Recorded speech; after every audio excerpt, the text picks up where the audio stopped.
আঙ্গুল দিয়ে দেখানো যাবে না যে সরকার কোনো পদক্ষেপ গ্রহণ করছেন না।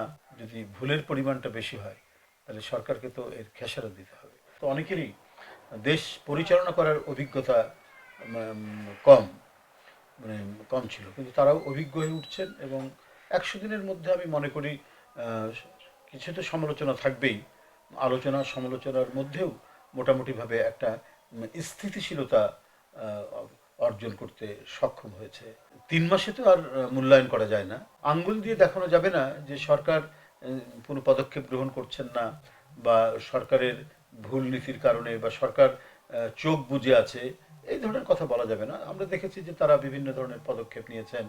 কি বলে, শুল্ক প্রত্যাহার করেছেন, আমদানি রপ্তানির উপর যে শুল্ক, সে শুল্ক প্রত্যাহার করেছেন, চেষ্টা করছেন। তারপরেও কমছে না, এটার নানা ধরনের আছে। একটা 15 বছর 16 বছরের একটা ফ্যাসিবাদী শাসনের যে মানে কি বলবো, যে এটার যে যেটার ফল আউট, সেটা তো হঠাৎ করে 3 মাসের মধ্যে সে মানে সারানো যাবে না। মানুষ তো বুঝতে পারে যে এই সরকারের উপরে জনসমর্থন রয়েছে।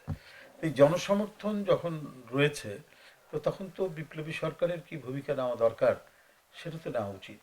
কে মানে আওয়ামী ফ্যাসিবাদকে সমর্থন দিয়েছে, সেটাকে টিকিয়ে রাখার চেষ্টা করেছে, এটা তো গোয়েন্দা সংস্থাগুলো আছে গভর্নমেন্টের।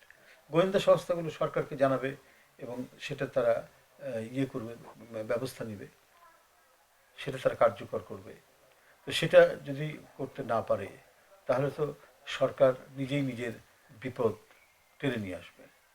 সবসময় মানে যদি ভুলের পরিমাণটা বেশি হয় তাহলে সরকারকে তো এর খেসারত দিতে হবে। দীর্ঘদিনের আন্দোলন সংগ্রামের ফল হচ্ছে অন্তর্বর্তীকালীন সরকার। এটা মানুষ চাচ্ছিল যে শেখ হাসিনা বিদায় হোক, দেশে একটু মানে স্বস্তির নিঃশ্বাস যেন আমরা নিতে পারি। এটাই মানুষের চাওয়া ছিল, মানুষ সেটি পেয়েছে।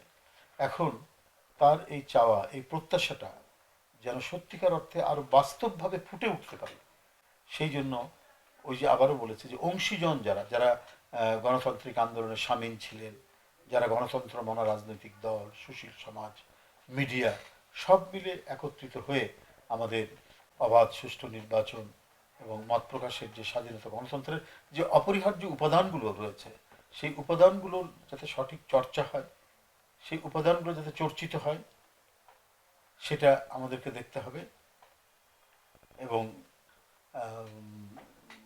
আমরা যাতে আমাদের এবারে গণতন্ত্রের যাত্রাপথে কোনো বিঘ্ন না ঘটে, সেটা যদি আমরা নিশ্চিত করতে পারি, সেটা যদি আমরা মানে সবাই সচেতন থাকতে পারি, তাহলে মানে government of the people, by the people, for the people, shall not Paris.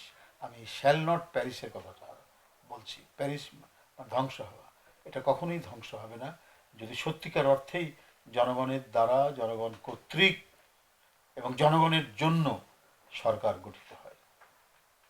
সেই সরকার পৃথিবীতে কখনোই মুছে যাবে না, ধ্বংস হবে না।